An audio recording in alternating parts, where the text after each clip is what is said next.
Bingo. What's up, everybody? Let's It's your get boy, it. There Awesome you John go. Boy, and today we have a celebrity guest, Mr. Les Garner, the author and writer of Brides. It's a new and upcoming comic based off of, well, I don't want to take your thunder. I'll let you explain it. Brides is a gothic horror graphic novel that merges the uh, the stories of Dracula found in Bram Stoker's book with the story found in uh, the original Prometheus in Chains, aka Frankenstein.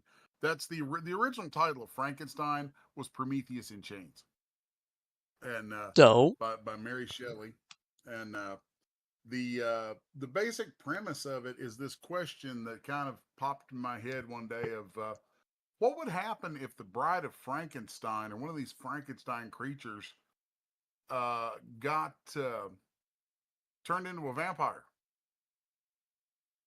and then it just turned into this series of questions. I was like, man, well, what's the nature of being one of these flesh construct creatures, right? What is their deal? I was like, well, what if they're technically alive, but they're still decaying like a corpse, and since they're made from body parts from different people, those parts are probably decaying at different rates. So from time to time, they're going to have to replace their own body parts. And huh. then there's other questions and things that come up in there, like about them being these kind of hyper emotional rage beasts because they've basically got a psyche that's stitched together from tons of stuff or from nothing. Either way, it's like a newborn psyche in effectively a grown up body, and they don't have the maturity to deal with their emotions yet, which kind of explains a lot of that. And that turned into the question of, what about this Eva, the bride of Frankenstein, the female counterpart? You know, she's she doesn't want to be a rage beast. She doesn't want to be all this stuff, but she doesn't really control herself that well.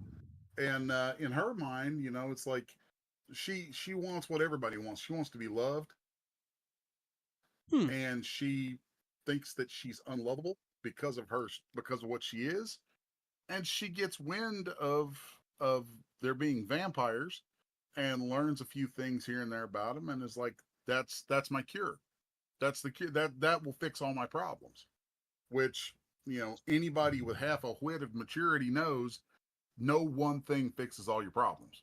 100%. So Hold up so one yeah, second. she Goku Bros, yes, he is drawing this live. We are getting to watch this man work, and he is very talented.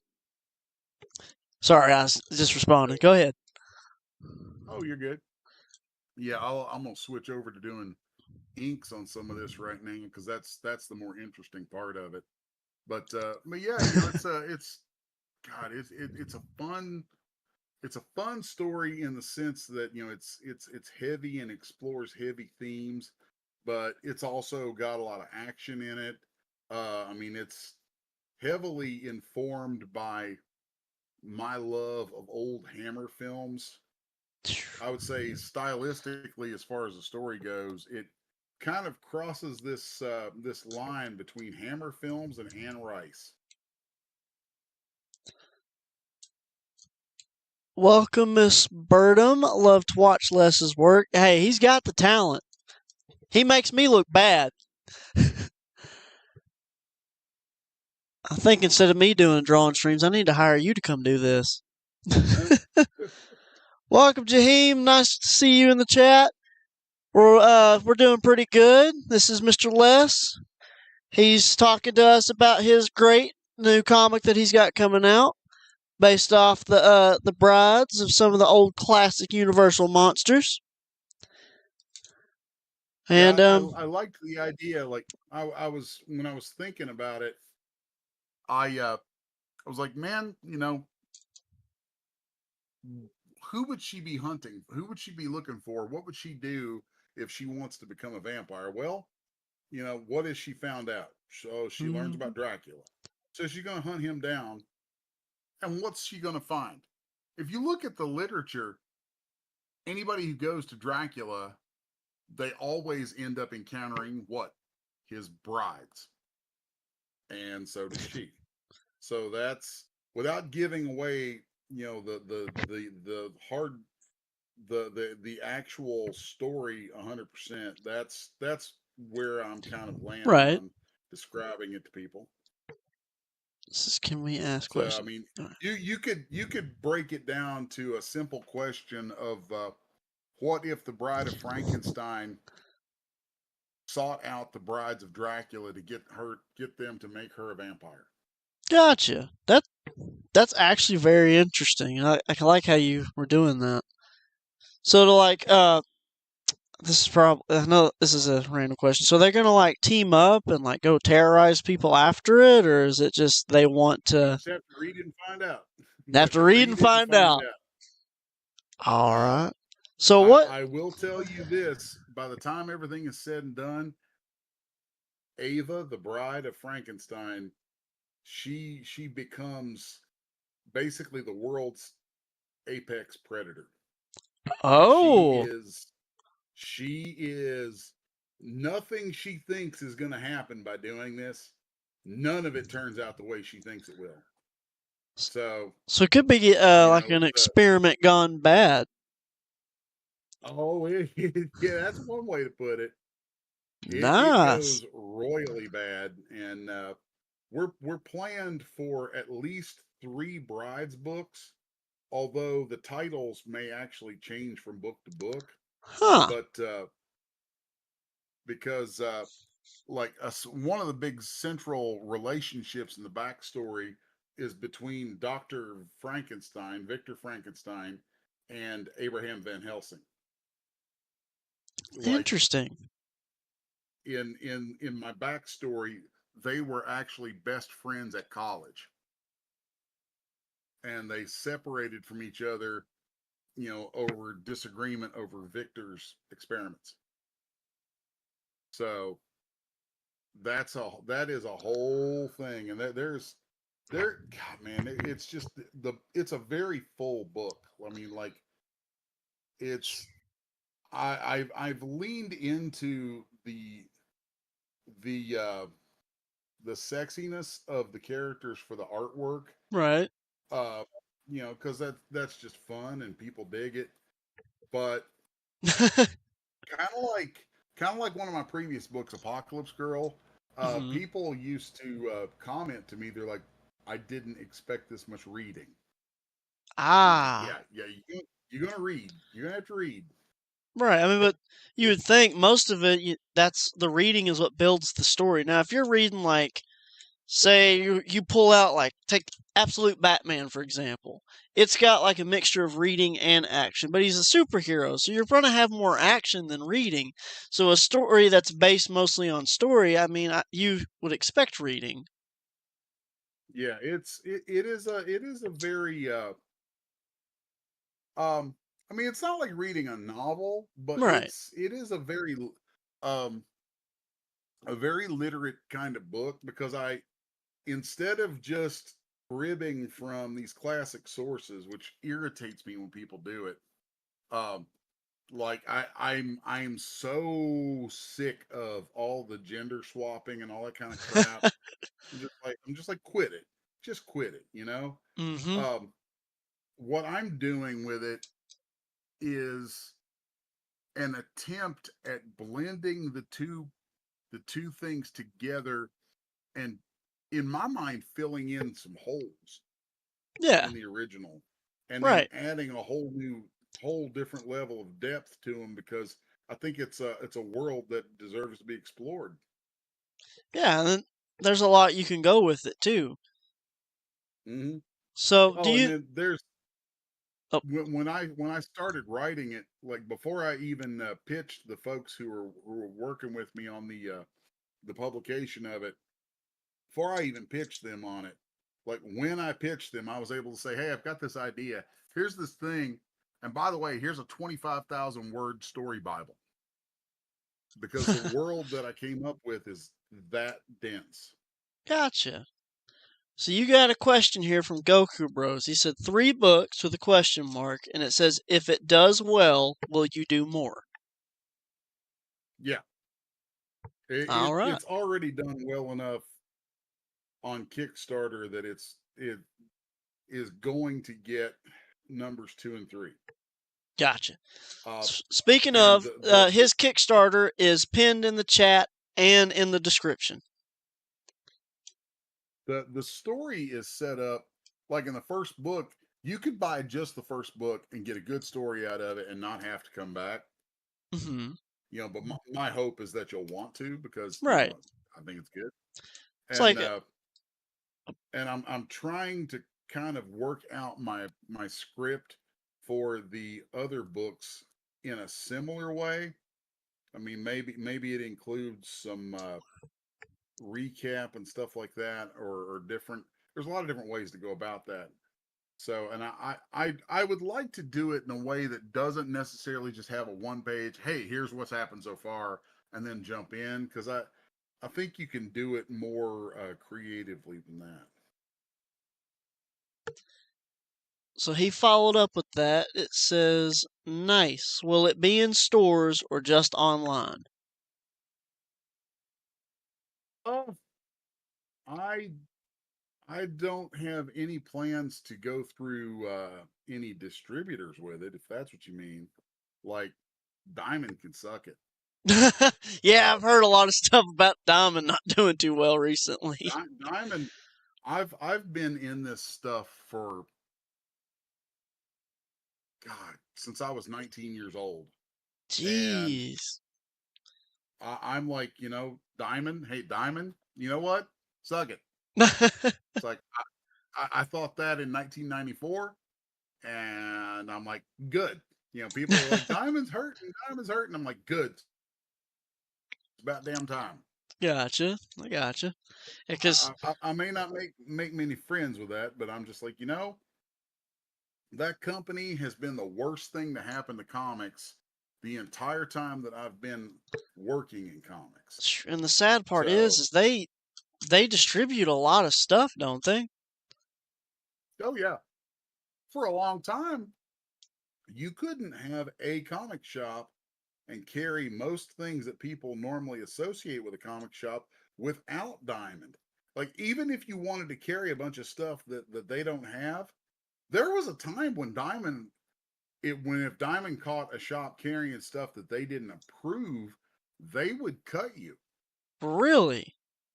Yeah, I did not know that.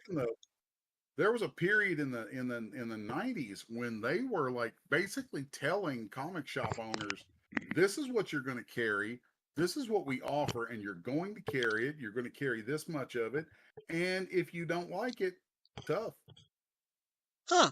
And I mean, I was there back in the day when their monopolistic business practices, they literally forced Marvel and DC both to go exclusive with them. Really? Yeah, Dang. yeah. The history of Diamond with this stuff is long, sordid, and as far as I'm concerned, they have been due for comeuppance for 30 some years. So I'm like, yep. Sorry, everybody who I know. I mean, I know there's plenty of people to whom it hurts them, hurts their businesses. I'm like, yeah, but this is a long time coming, and it's about damn time. That Diamond has been just trash for so long. Gotcha. That's like with all the tariffs right now, they were talking about comic book prices were going to go up because of a lot of them are printed in Canada, and Yeah, people they were talking about at my local comic shop that prices might go up, and it's just out of everybody's control. yeah. Well, and okay, there's a lot of history to be had there, and I don't want to get too deep into the politics of it, but I got you. all I got to all I have to say as somebody who was there when the shit went down in the 90s is fuck NAFTA. NAFTA can eat my ass. It was a bad idea at the time. It was a bad idea that had ramifications that ruined the comic book industry. And those ramifications are still carrying out today because none of us would be in the position we're in if that bad idea had never been put out there. Gotcha. So you got a question here So, from one of my moderators. It says, "What are some of his bigger inspirations when it comes to making comics, writing and or art, creators and or storylines, or etc.?" some of my inspirations, I would say, well, on Brides, I'll tell you straight up that for me, this book is a love letter to Anne Rice.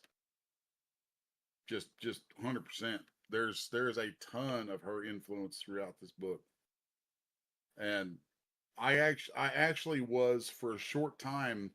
I got to be friends with her. I actually had her personal phone number for a few years and called her from time to time and got like tips and ideas and things and tips and mentoring from her on my writing. So That's there, awesome, there is man. a there is a ton of Anne Rice influence in this book. Um, then comics in general, my probably my biggest artistic influence is definitely Bernie Wrightson. Uh, I am a huge Bernie fan, and you can probably tell it by all the damn lines I have going everywhere. Yeah, I was actually going to ask you what with about all the blue lines. Well, that's kind of a holdover from drawing traditionally, because we would do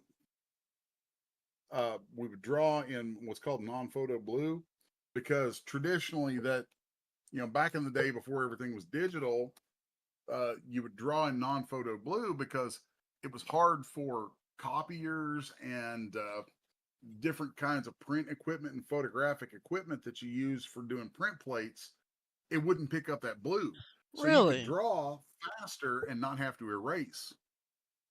Like that's 100% where that came from. Huh. There's also a light color of red that works for it too, and sometimes you'll see both used. You see it a lot still today in hand drawn animation. So for me, I've drawn that way for 32 years, and though I'm working digitally now, it just in my head that non photo blue is what I want to see before I start to ink. Right. I gotcha. That's really the only reason for it now. Because, And sometimes like you'll see this 2-page spread has my comic book page template on it. hmm So a lot of times there's lots of stuff that I'll do, books that I'm on with people where I will uh, pencil digitally and do some of my inks digital, but then I'll print that board with the blue line and some of the inks. I'll print that on an illustration board and then finish it up traditionally. So I do not care about, like I will blend these things together all day long, just whatever gives me the best result. so that's the reason I was asking is because, see, I do a lot of just like sketch work. And I've never seen a drawing done with blue. And I noticed you were going over it. And I always draw like really, really lightly. And then I'll go over it in pen. So I was just trying to figure out what the technique was. Yeah, yeah, I draw in. Well, part of that too is like when I'm drawing traditionally on paper, I'll start off with non-photo blue like that, hmm and I don't draw very tight pencils. Like if you look at this, I can turn that blue off, and you can see what it looks like as a gray sketch. Right. Bring that on up there, so there you can see what those pencils look like. There ain't much there. Like most of the time when I pencil something, I'm just putting down a kind of shorthand for what I Right. want to be there, and then I go straight to ink. Huh. So yeah, the majority of my work is almost straight ink without much else. I got you. I pick And up what you're putting down. yeah, and that really is mostly because I I need to get stuff done. I It's get just that. fast. I definitely So understand that, and especially because I'm sure you have a time crunch with all this stuff. Oh yeah, always, always. Everything is under a time crunch when you're doing this stuff. That's one thing I can give you guys credit for is like animators and comic artists and writers. You guys like are under the utmost time crunch to get stuff done. Oh yeah, and like I pencil and ink about 4 pages a day. Wow. So it's whew, it's a bit hairy sometimes, man. So And like right, one of the other things about using the blue like that is then I can go in like if I look at something and I want to play with it a little bit before I hit it with the ink, then I can just pop back in here and kind of give it a little love and see what it feels like. I can experiment a little bit with it and doesn't really matter that much. So huh. it's a much more fluid, I think, a much more fluid way to work, and I like that. So let's see here. Yep, there we go. There we go. Let's see. So when did you start actually like drawing and Oh, excuse me, I'm trying to get my English out and writing and doing comics? um, well, I've been drawing my whole life. Like I can't remember what life was like not drawing. Right. I mean, literally cannot. Uh, and I think the desire to create comics and tell stories through comics probably hit about as soon as I picked up a comic book as a kid, which I think I would have been about 4 or 5 years old. So, of course, I grew up in southeast Kentucky, Same and here. what part, man? Boy, as much as I don't like to admit it, I am from Harlan County. Harlan. Holy shit! You know where Gray's Knob's at? Sure do. My dad was born in a coal camp in Gray's Knob. No kidding. Yep. Dang. Didn't Yeah. know that. What part are you from? Well, when I was adopted, and he adopted me after he had moved out of that area and up to Bath County. Huh. Yeah, close to Moorhead. That, So that's you know where Moorhead State University is? that I don't know, but it sounds familiar. It's been a long time since I've been up and around in Kentucky. Well, yeah, I grew up close to Moorhead State University, Now I had and well, not family close there. in It was a hot minute, but family in Bell County. That's where I had some family at. And then I'm trying to is it Pike? Is it Pikeville? Is that yeah, I think that's Pikeville's down close to Harlan. yeah. I'm trying to think that's Yeah, where it's Pikeville because the other part was Virginia. But yeah, yeah. It's just the other side of the Blue Ridge Mountains, man. It's the western. All of that is the western side of the Blue Ridge Mountains. That's basically Appalachia. So yeah, I'm actually a proud Appalachian kid, man. I'm just like it's like people can say what they want, but it's where I'm from, and I ain't ashamed of it. yeah. I'm living in Tennessee now, but I still got that Kentucky accent. I had to hide my accent for a long, long time. Literally, that Kentucky accent, I couldn't get work. I I feel it. They look at us like we're dumb, which Yep. heck, my viewers might say that I am. Uh, these days, I'm just like, you know what? I don't care. Like, this is who I am. This is where I'm Yep, from. If you don't like it, you can piss off. exactly. So, yeah, I left Eastern Kentucky at 19 years old and moved to just outside of New York. So you live up Moved towards up New there. York? Yeah, I was in New Milford, Connecticut, just Woo! about 30 minutes out of NYC. Wow. And I was there working construction Monday through Thursday and working on my portfolio at night. And then on Fridays, I'd get up and hop a train into Manhattan and go looking for, go in there with a portfolio and see if anybody would hire me, which nobody did. And then I would go down to Central Park afterwards and hustle sketches of tourists. And I would do it all night Friday night, sleep on a bench, do it all day again Saturday, probably sleep on a bench again.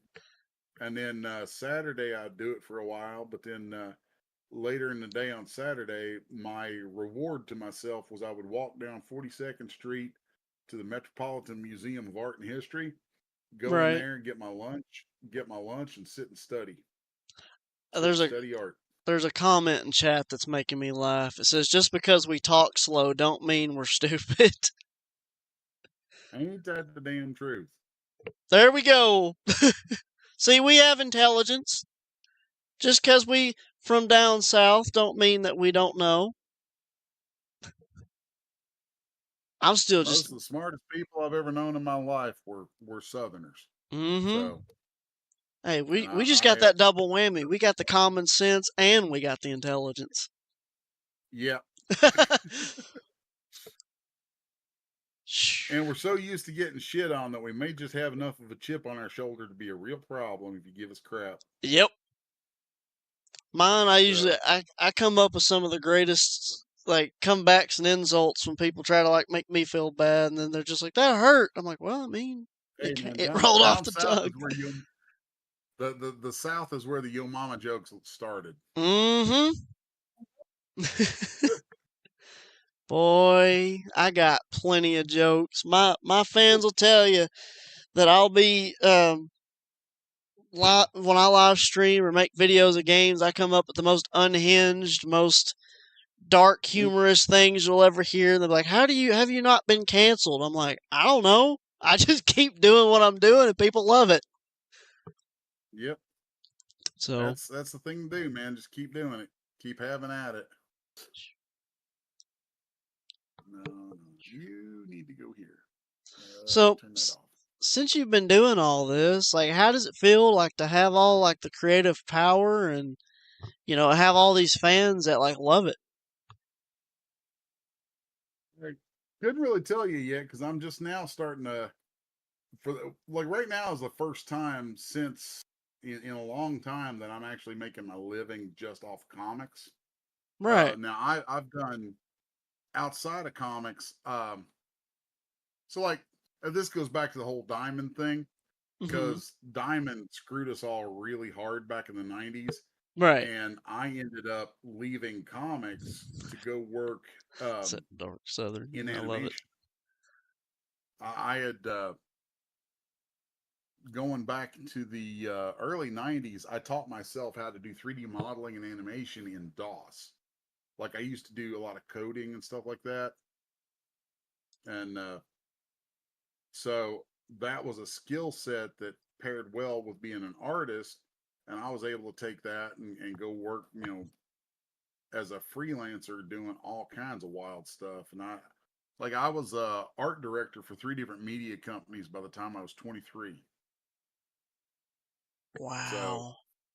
I That's ended up awesome. spending I ended up spending quite a few years outside of comics, kind of always wanting to come back in, and I was always on the periphery because most of my clients were coming from folks who had gotten to know me in comics, and they're like, "Oh, you're doing this now? Cool. We'd like to have you do this." And I'm like, "Oh, okay." I'm like, "Why couldn't y'all have just hired me to draw books?" But okay, here we go. So, that was a thing, and what brought me back around to comics was probably 2013, 2014, probably 2014. I was 2013 or 14, somewhere around that era. I was working on an augmented reality app. Whoa. Um, I'm sure those are probably hard to code. uh, well, I was handling all of the 3D side of it, doing the animation and models and all that stuff, Right. and it was the client was Brian Haverland, That name sounds which familiar.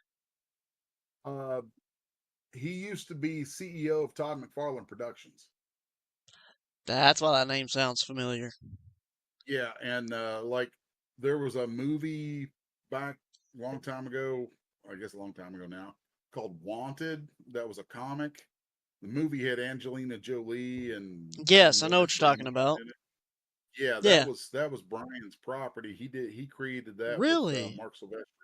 Yeah, So you got you he another was the writer. question here. It says, how many Yeah. series have you done, and what is your favorite work? My favorite work's what I'm doing right now, Gotcha. and that's usually how it is. It's like because what I'm doing right now is what I'm enjoying the most. So because it's what I'm doing. Um, that's one of those things. I'm always a little bit glib about that, but it really is like my favorite work is always whatever I'm working on at the moment. I Um, gotcha. I let's see. Before this, if any of you folks are into indie comics and you know the name Dirk Manning, Dirk and I did um, last year. We released a book called Homestead. That was a werewolf story set in the Old West. That was a lot of fun. And Huh. then before Homestead, see, I couldn't begin to tell you all the covers and stuff I've done for people. That's been like a steady thing for a long time now. 2020 saw the trade paperback released of my book Apocalypse Girl, which Apocalypse Girl was kind of a I don't know how to characterize it, but I mean it's a post-apocalyptic story. It's a pretty hardcore book, and I am the writer, penciler, inker, letterer, colorist, and cover painter. And there are collectibles people used to be able to buy that I sculpted and produced out of my shop. Nice. That's actually super So cool. it was like my stuff was a one-stop sort of thing, you know. I like that. So I gotta ask, cause I know us at Nirvana Comics is going, and I know it's in the South for all my Southern viewers here. Are you gonna be at FrankenCon here in Tennessee? Yes, I will be. There you go, Um, guys. I'm also gonna be doing an appearance at Nirvana on April 25th. So, any of y'all who are local to Knoxville, the Knoxville area, that'd be a good time to come out and meet up and, you know, that whole thing. Yeah. But so I'm gonna be at Nirvana on the 25th, and then I'll be at FrankenCon that weekend. I'm looking forward to that. Actually, I think later tonight, unless it's the one I'm on right now, and somebody let me know. But I think later tonight I'm going to be on like some kind of an official podcast thing from FrankenCon people. Really? So Well, yeah, hey, if it comes down to it and you want to drop me a link, I'll put that in my Discord server and I'll post it on the channel so you can get some. I will certainly do that. Also, I may end up. I Miss. have an assistant who works for me, and I may have to point her to you and do it that way Gotcha. because I'm just so freaking busy. So, But Miss we'll figure Bertram something. here said to say, don't forget Yeah. Shadowcross.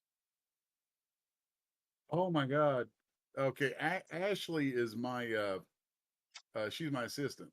Oh, well, If there you that's who I go. think it is, Yeah, Ashley Ashley Bertram. Bertram. She said, don't forget Shadowcross. Yeah, she's here in Paducah with us, and Ha! she recently came aboard my operation here as my assistant because I need one, and she keeps me on track with everything. I She's see like, that. you've got this much to do, and yeah, she'll keep me straight. But yeah, Shadowcross was. That's funny she'd mentioned that because like nobody knows about that book. That was the first book that I ever did. It came out first issue of it hit comic shops about 3 weeks before I turned 20 years old, Right. and that was God 1994. So, and if anybody hunts it down and finds a copy of it, um, please forgive me because it's terrible. But it was a good place to start. I know. I can't So, be terrible to everybody. Now, uh, I'm sure you it, probably sold quite a few of them. no, dude, it was the Really? '90s. Yeah, it was the Ah, '90s, and I ended up. I mean, this publisher picked me up to do it, and that was right about the time that everything went belly up with Diamond for everybody, and they just screwed everyone. Okay, put it like this: when I first got into comics in '93, there were 12 different distributors that handled North America. 12, and prices and everything were competitive. You know, if you didn't like the deals at one place, you had options, and then Diamond started buying them up, Really? and must yeah, Diamond there was and it inside of a year it went from being 12 distributors to two with Diamond and a distributor back then called Capital City. Mm-hmm. Did they end up And buying them all out, or? yes, Of course. and and what really killed it was Diamond started off, they bought like three of them, and then because that gave them enough market share, they went to Marvel and said, hey, you need to be exclusive with us, and Marvel did, because Marvel had been thinking at the time about opening their own comic shops anyway, and they were tired of dealing with distribution. So Right. they're like, "Oh, you mean we just go with one distributor? Okay, we'll do that." So they did, and then that Ah. gave Diamond the power to dictate to everybody what was going to happen, and they didn't have like they bought up I think three or four distributors. They didn't have to buy the rest of them up. They just said, okay, Marvel's ours. You guys can't have Marvel. And that was it. And it put them out of business. And then there was one that remained standing called Capital City. And the only reason That's they stayed standing was because DC did an exclusive with them. And so as soon as Diamond had Marvel exclusive, Capital had DC exclusive, all those other distributors were done. And then shortly after that, Diamond got an infusion of capital from somewhere, or infusion of money, and bought Capital. So in really. the end, it all shook down to Diamond, and that's how it was until not too long ago. I mean, that's why your comic shops have all been beholden to Diamond. I would say for the people who are listening to this, most of your lives, your comic shops have been beholden to one distributor, and it's disgusting. It's always been disgusting. So anyway, Yeah, yeah, that's Shadowcross went back to that stuff, and it didn't last because, in great part, because Diamond was like, yeah, you know, if you don't have X amount of sales every month, we're not going to carry you. And it was like, well, that pretty much kills indies. If you go back and you look at the history in it of like Lady Death, Brian Polito, and all that stuff, hmm you know, Polito sold his stuff out a time or two through the years, and I will argue that every time it was because Diamond creating a business environment that just you know that people just can't take it. gotcha. So that is why I will always be real open about my ire for that damn company. So, you know, Steve Giuseppe, if you're listening to this, fuck yourself. Nice. Let's I see survived here. without your asses. So, Hey, and again, and your artwork is amazing. From what you've told us about the story so far, you definitely have my interest. This is definitely something I want to read. So, I mean, and as I said, I was I'm telling everybody about it today while I was at work and walking around, and a lot of people who don't even read comics said that they would want to pick it up and read it. That's cool, man. I really appreciate that. I yeah, I kind of go into everything just with this attitude of, you know, I want to create books and work on stories that I feel strongly about, stories that resonate with me in some way, and you know that's what this is. I mean, like Apocalypse Girl. If you get a chance to read it sometime, Apocalypse Girl, at its heart, is a story about a young person losing their father, Dang. and it's heavy. It's a heavy story. Yeah, that I sounds tend like a heavy story. I tend like 10 pages into the first book, her father dies. And then the rest of the story, she has a running narrative in her head of things she remembers him teaching her about the world. Right. And it's just, it's a heartbreaking book.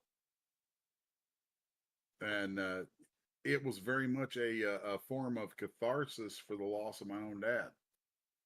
So, I tend to lean into that kind of stuff. And, I'm not, I ain't ashamed of it. I really like, I feel like comics are, this great medium that you can come up with great images and pair it off with good writing, Hmm. and it just does something that nothing else can do. So, See, and I'm the sad part very is much about it. a lot of comics just get a lot of flack because they look at it like, oh, it's just superheroes, or it's Yeah, just like stuff for kids. But then like you walk through a comic shop and uh you know there's it is genres for not everything, and a lot of well, like comics that they would think is for kids is you pick it up and you open it up and it's the complete opposite. yeah. So I Well, mean, I point out to people all the time. I'll start naming off shows and stuff. I'm like, you have no idea how many shows you watch on Netflix or anywhere, or how many movies you see that were comics mhm. first, Yeah, a and lot that's of where it people started. don't know The Walking Dead was a comic. Not only was The Walking Dead a comic, it's a comic was created by a guy from Cynthiana, Kentucky. No kidding. Bob Kirkman, he's from Cynthiana. Boys, we just the Kentucky guys, Bob we and I got it. used to go to the same comic shop in Richmond, Kentucky. Dang, I didn't So, know that. yep, It's like Bob and the first artist on it, Tony Moore. Yep, they used to go to a place called Collectibles, etc. in Richmond, Kentucky. They had a location in Richmond and one in Lexington, and yeah, I remember Bob from back when he put out a book long before Walking Dead. He put out this really funny comic called Battle Pope. It was a hoot. So Venom said, "Yeah, I get the movies having that stigma since a majority are PG-13, but comics get a lot darker at times." I Oh guess he was talking about how a lot of people think comics are for kids. yeah, that's a thing that that was the attitude that was propagated in the 1950s, Hmm. and the comic book industry is responsible for it Yeah, completely. 'cause that was when they started putting the code on the thing, right? Yep. There was a psychologist named Dr. Frederick Wortham Yep. who wrote a book. I think it was called "Raping of the Innocent" or something like that. It was a real crazy title, Oh, give and me a it was second. I got. all about how comic books were, you know, the downfall of our youth. So, and then that turned into there were actual book burnings of comics back then. That's and what's funny is like Dang. I've got a real personal interest in finding. Uh, if anybody ever wants any original artwork from me, I'll tell you a good way to get a damn good deal on it is if you got any old comics from Erie or Creepy, any of the old Oh, I know what you're Warren talking comics, about. any of that old stuff, I we should talk because I And love that stuff. the Like that is pre-code stuff too, and a lot of people don't know it, but it is expensive. And people just like, why? I've never even heard of this. Why is it so expensive? And it's mainly because you know it was the pre-code books. It didn't have that little white square that said approved by the Comic Book Association. well, and those books for collectors are expensive because they're so rare. Because there aren't that many of them that survived the book burnings. True, That's a and big part of it. that's a considering how they treated the music in the 50s. That does not surprise me. Yep, yep. So Venom And said, I believe that was the whole reason why a lot of superheroes have a no-kill rule now as well. yep, that is exactly it. Because Batman was not always that way. No, I can tell you that one. Batman originally carried pistols. Batman Ah, originally carried a set of 6 guns. Of course, Batman was a ripoff, yeah. 100% rip. Who was he Batman was ripping off? absolutely plagiarized off of 2 characters, the Shadow and the Spider. The old pulp novel called The Spider, Master of Men. And Really? it's funny too. As I say this, I actually own a an original sketch from Bob Kane of Batman. Really? But yeah, I do. I have an original Bob Kane. Dang. That's awesome. I'll tell you what's even better is how I got it. Because the I'm way I actually kind of got it, curious. How did you get it? uh, the guy who owned it is a good friend of mine. I didn't even know he had it. And I just got this recently. He was over at my shop and he was seeing the original paintings of the covers from Brides. And there's Right. one of them. He's like,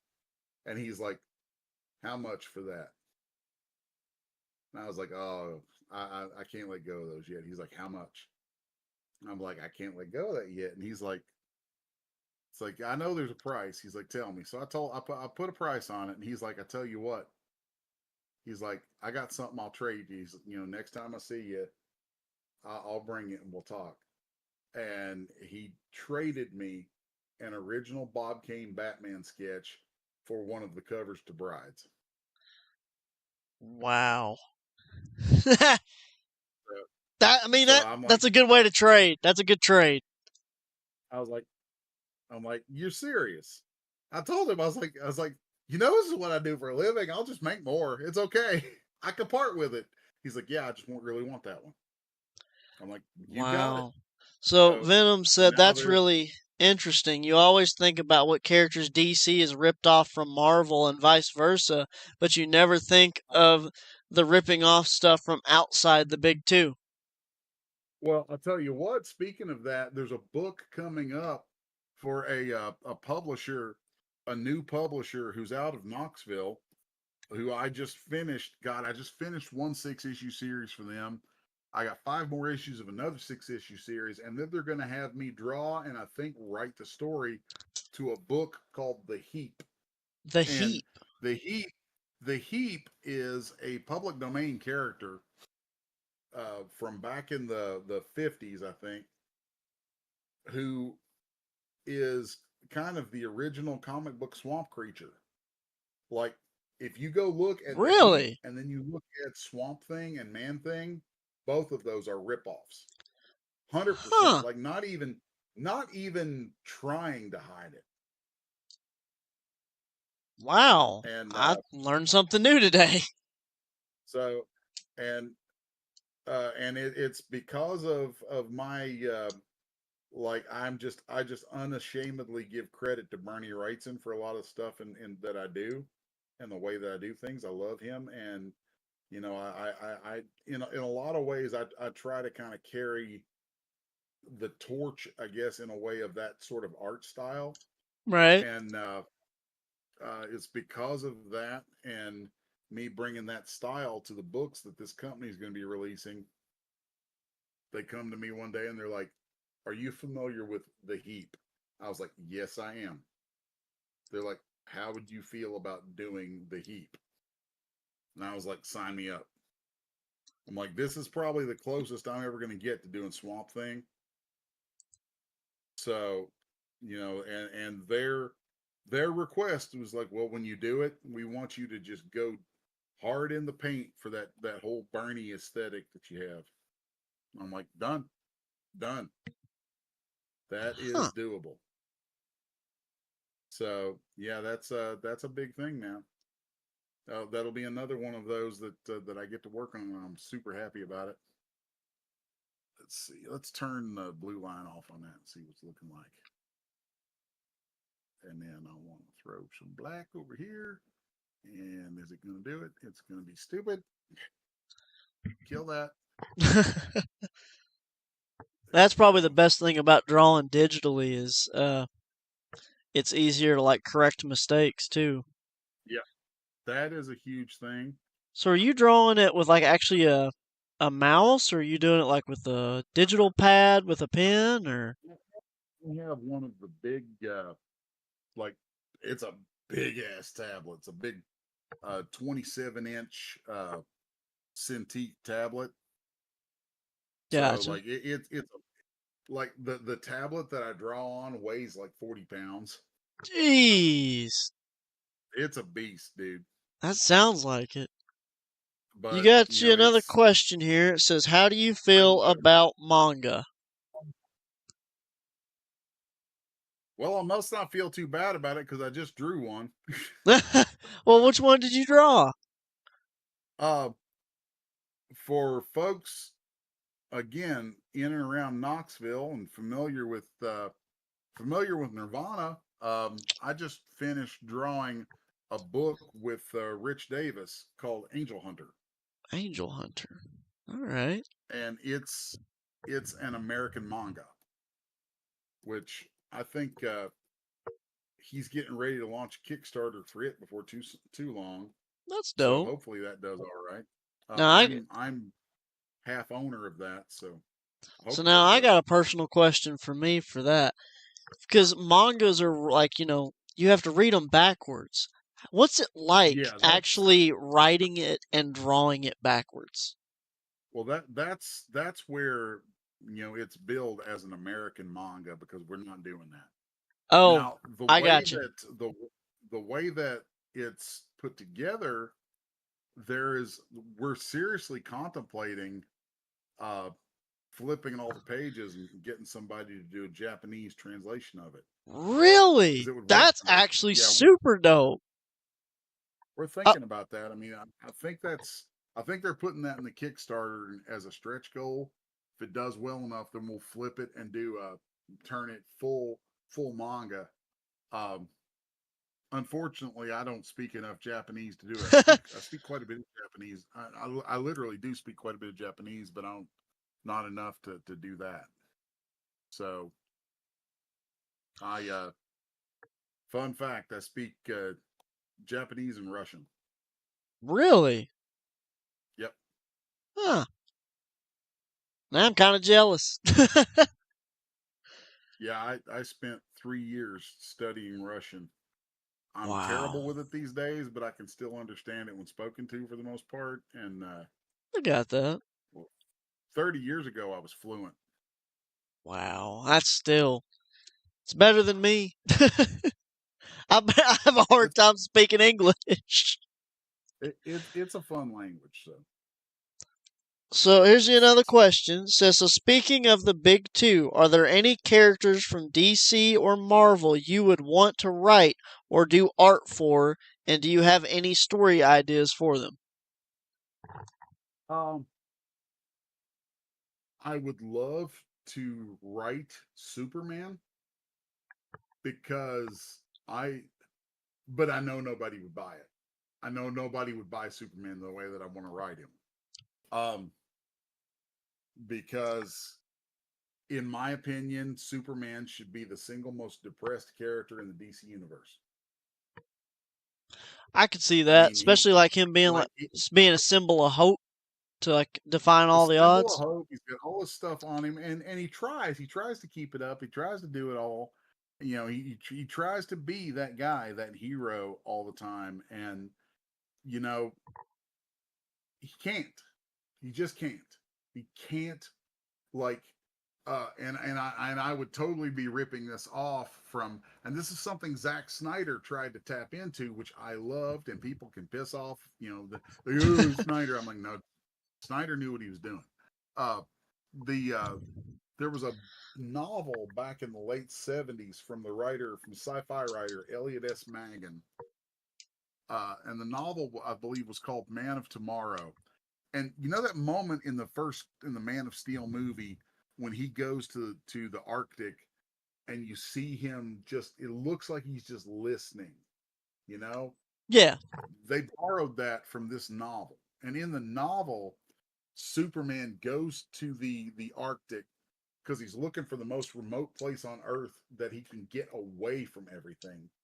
Because with his super hearing, he can hear every cry. Every child that cries on the planet, he can hear them all at once. Every time somebody gets hurt or there's a, I mean, he hears it all. He can't turn it off. And Wow. in this novel, that's why he builds the Fortress of Solitude. Is he goes to the Arctic to build himself a place where he can go and get away from all of it for just a little while. I And think he's tortured. He is an right. intensely tortured character. That's like a So good thing that shows like him being like, but kind of not really him being depressed, but like him actually dealing with loss was, I guess, really the Injustice like series was about the closest we ever really got yeah, to see to him being, you know, really down and how he handled it. the thing that I would personally do with Superman, the reason I say he'd be depressed is because yeah, he would still be himself. He'd still be the symbol of hope. He'd still do all that Right. goofy stuff. But the thing is, you know what he can't do? He can't turn back time. True. Now, first Superman movie notwithstanding, Superman cannot turn back time, which means he can't be everywhere at once. So that means every single time he saves the day, he's choosing not to somewhere else, and probably choosing not to many somewhere else's. Right. He's picking and choosing, where he will, where he'll help, and he has to. I mean, can you imagine being that powerful, but you still have to choose? Yeah, that It's terrible. It's that would be that would drive you off the deep end. I don't see how it wouldn't. true. I mean, I Yeah, thought he would. the injustice storyline to me was probably one of the best takes on Superman ever. So I'm like, yeah, this is the first time I've seen Superman done in a way that actually addresses some of these things. Right.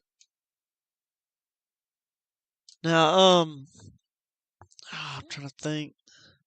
Now, granted, I haven't got to sit down and read it, but I was figured with like how Absolute, like the Absolute series is doing. I haven't got to read Absolute Superman yet.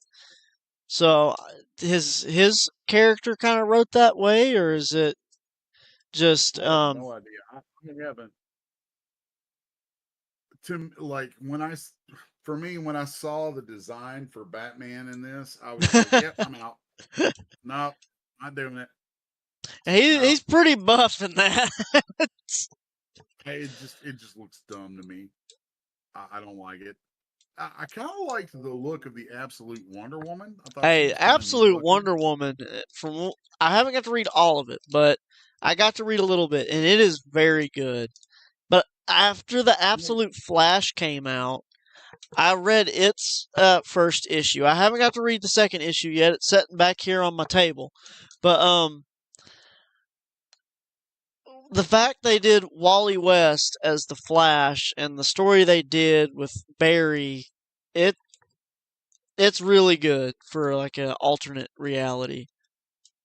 See, I have lost interest in Marvel and DC related stuff for the most part, really since the late '90s. I mean, I just have not had a real interest in them at all. Um, I mean, both of them have been around so long. It's like really, it's like they're afraid to do anything really truly groundbreaking. I mean, Yeah, they did in and the '80s, if they and do, like then they bring out like for example, Marvel's bringing back Gwen Stacy. you know, Still don't know well, why, they but do that every few years. They just reach back and they're like, let's do this one. but So I mean, that if you that think was about it, Gwen Stacy's been dead since what was it, 1972? Is that they've how? they've brought, they've brought her back a few different ways, a few different times. But usually it's like as a ghost, ain't it? I mean, they've done that. They've done all kinds of shit with it. I mean, it really irritates me that in Marvel, especially Marvel, death is never the end. Not at all. So that's annoying to me. I And get it. I just It's as they I say, just nobody think ever that truly dies in comic books. I feel like the big two have been creatively bankrupt for a very long time. And That's a good like way to I, put it. I'm I like that. in it's like even though I would love to work on some of them, I'd love to put my hands on some of these classic characters. Probably the character who I would love to write more than any other is Captain America. I adore Captain America, and I'm just like watching them for the last few years, stuff they've done, and I'm like, seriously, you people have not an ounce of respect for the men who made this character. Mm-hmm. That is true. So Yeah, they just that announced they're doing another series for Captain America with another issue #1. I mean, I don't know who's writing it. I don't know who's doing the art. I haven't like deep dived into it, but the last Captain America comic I read, I don't know. I didn't feel interested in it. I just I'm like, come up with something new, people. I mean that's really to me why indie comics But are see, really a lot really of the the best. like diehard Marvel fans, which I just know from people I've met in my life, you have the ones that are like, yeah, they're introducing new characters, and then you have the ones that are like, this character is, you know, why would you introduce this? This doesn't make sense, blah blah blah blah blah. Or Well, it's the, like the anybody has to problem complain on both the sides. the problem is the characters have been around so long that everyone feels a kind of ownership of them. Right. Everyone's got versions they like better than others. Everybody feels that sense of ownership, which is not. It's just not good. It like True. it makes it so that everyone is going to be.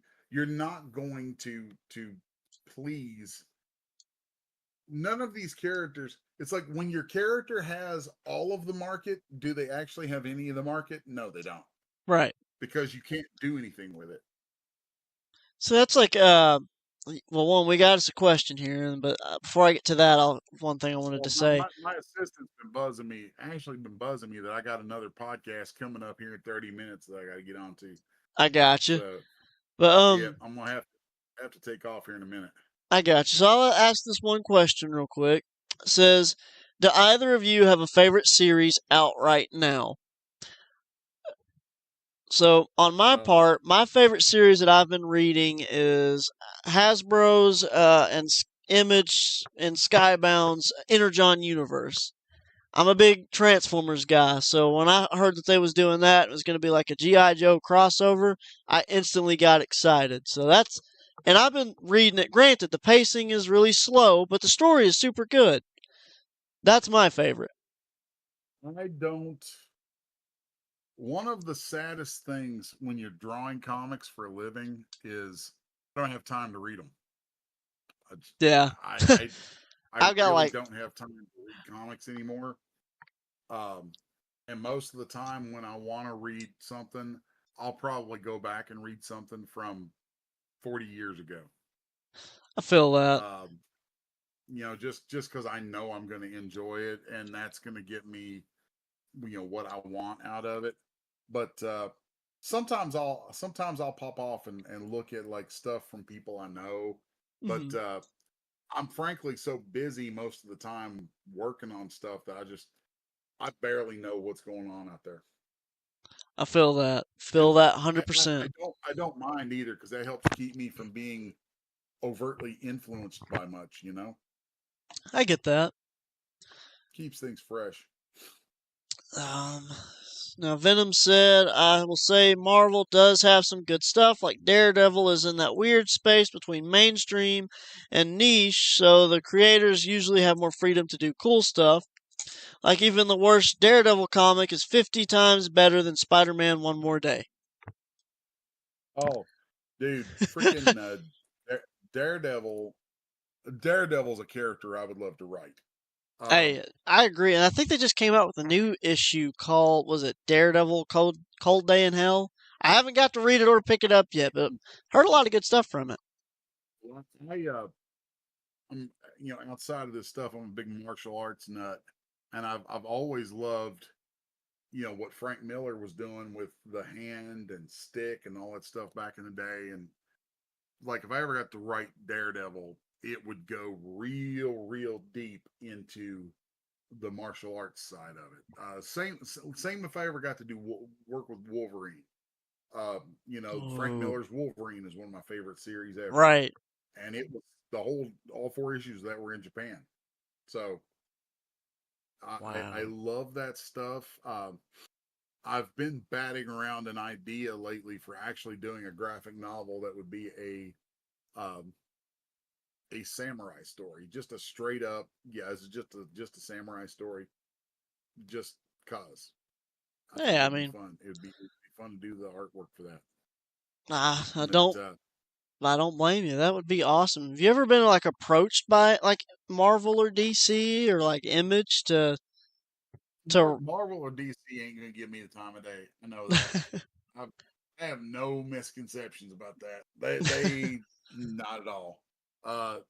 Image, I mean, it breaks my heart a little bit. I love Image for what it was historically, right? And a couple of the guys from Image are real heroes of mine. So I love Todd McFarlane to death. But I don't know if I'll ever do anything for him. But I got hey you. man, I hear my assistant buzzing me. I'm gonna have to jet. All right, sure. But, thank you for coming out and popping on the stream. I appreciate it. Cool, man. Yeah, I hope folks are seeing the slideshow I've got going that shows the painted covers for Brides, and then it's got the URL across the bottom of it, which hopefully you throw it in here and pin it somewhere or something. Yeah, so absolutely. Send people over to that Kickstarter, because the better that Kickstarter does, the more of my own books I get to spend time doing, and that is the goal. Because I love doing books that people contract me to do, and I've got a ton of them this year. But I am trying real hard to make my way into being fully independent. I get that, man. And I got your Kickstarter it's in the top of the description. There's another series I got here that he's got in his for a Kickstarter that's in my description. And if you guys want to go support that, all the stuff is on the web page. All you got to do is, send him some love, and the more you guys send, the more he'll make for you guys to read. He's definitely got my interest, and he's definitely going to have me picking up one of his books. So, thank you guys all for coming out today, and yeah, thank you for coming on. Anybody who's hanging out and checking it out, man, thank you guys, and hope to see you popping up on the Brides campaign with us. And hey, if you want to meet him, he'll be at FrankenCon in Knoxville. So yes. That's weekend of May 9th. I'll be there too if you want to meet me. But I'm not as cool. All right, man. Well, I've got to hop off. Absolutely. I appreciate you coming out. Snagging me for another stream here in like 5 minutes, dude. It's all been right, nonstop for the last week. Hey, that just means you're popular, man. That means you're popular. I mean, we hit. We spent 2 days as number 5 in comics on Kickstarter, and I checked. And earlier today, we had climbed back up to number 6. Dang, that's awesome. But I'm like, yo, folks. So, dude, I'm gonna hop off. And, all right, and yeah. Get on to other, get on to the other stream I got to do. Gotcha. But thanks. Keep in touch. Maybe we'll do this again sometime. Absolutely. I'd love to do a follow up. Thank you for coming out. I do appreciate it. All right, later, man. See ya. All right, that, my friends, was Mr. Les Garner. If you guys like his content and like what you saw, Link is pinned in the chat.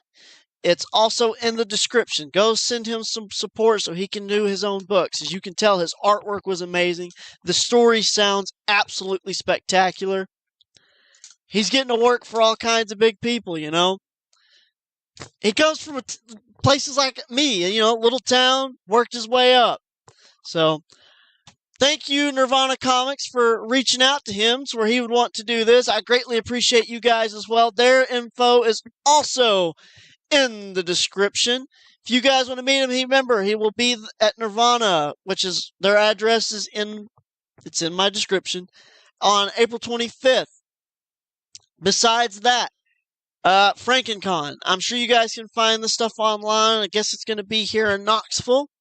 If you guys want to come meet me or meet Mr. Garner, we both will be there. So, thank you guys so much for watching and all your wonderful support. This has been your boy, Awesome John Boy. Be on the lookout for the next videos. I uploaded some more videos and edited them down, so enjoy. There's a lot more series. I'm probably going to do a few more Minecraft videos for you guys and continue on with Undertale and me dancing like a fool playing Mario Brothers. So, thank you guys so much for watching. This has been Awesome John Boy, and I will see you guys next time.